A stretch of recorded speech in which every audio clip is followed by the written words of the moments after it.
Details చూస్తే Jubilee hills లో జెండా ఎగరేస్తామన్నారు సీఎం రేవంత్ రెడ్డి. నియోజకవర్గంలో సీఎం రేవంత్ ఎన్నికల ప్రచారాన్ని నిర్వహించారు. ఉప ఎన్నికల భరిలో నింపేటువంటి సంస్కృతి తీసుకొచ్చింది కూడా బీఆర్ఎస్ అని రేవంత్ రెడ్డి అనడం జరిగింది. హైదరాబాద్ కు బీజేపీ నేతలు చేసిందేమీ లేదన్నారు. ఉప ఎన్నిక రాగానే తమను గెలిపించాలని అంటున్నారని, హైదరాబాద్ బీజేపీ జాగిర్ కాదని రేవంత్ ఫైర్ అయ్యారు. ఎన్నికల ప్రచారం కాంగ్రెస్ అభ్యర్థి నవీన్ యాదవ్, మంత్రి అజారుద్దీన్ కూడా ఈ ప్రచారంలో పాల్గొన్నారు.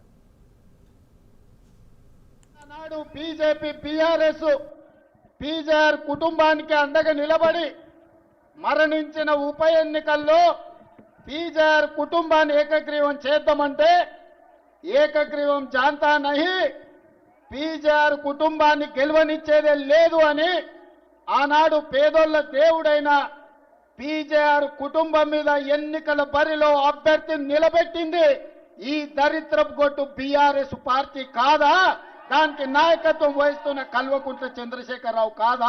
ఈ దృష్ట సాంప్రదాయానికి ఆనాడు ఉమ్మడి రాష్ట్రంలో ఉన్న ఒక మంచి సాంప్రదాయాన్ని తుంగలో తొక్కి దుష్ట సాంప్రదాయాన్ని తీసుకొచ్చింది బీఆర్ఎస్ పార్టీ నాయకులు కాదా? మరి ఆనాడు సాంప్రదాయాన్ని కాదని పీజేఆర్ పేదోళ్ళ గుండెల్లో దేవుడుగా ఉన్న పీజేఆర్ కుటుంబానికి వ్యతిరేకంగా ఎన్నికల్లో అభ్యర్థిని నిలబెట్టిన ఈ కిరాయి మూక ఈ రోజు సానుభూతితోని ఎన్నికల్లో ఓట్లేయమని అడుగుతారు. ఈ బై ఎలక్షన్స్ లో ఈ ప్రాంత ప్రజలందరూ కూడా ఒక స్థానిక నాయకత్వం కావాలా, మాకు గౌరవం ఇచ్చేటోళ్ళు కావాలా, మా కష్టాలు అర్థం చేసుకునేటోళ్ళు కావాలని చెప్పి ఒక బలమైన అభిప్రాయం మనలో ఉండే.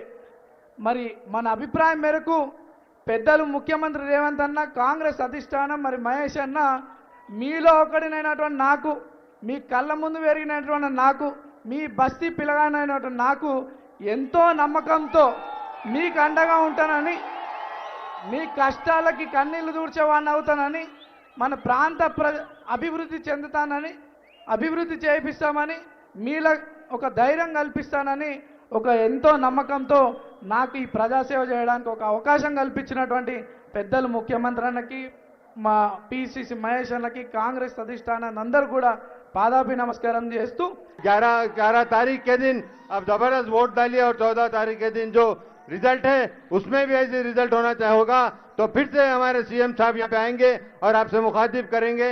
मैं इसी लफ्जों के साथ में ज्यादा कुछ नहीं बोलूंगा।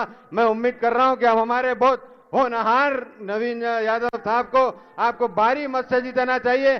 आप लोग ने जो मेरे लिए मेहनत की थी उससे डबल ट्रिपल मेहनत किए और उससे डबल ट्रिपल वोटों से इनको जिताइए, लीड से जिताइए, तो मैं समझूंगा कि हम लोग आए, हमारा यहाँ पे आना सफल हुआ।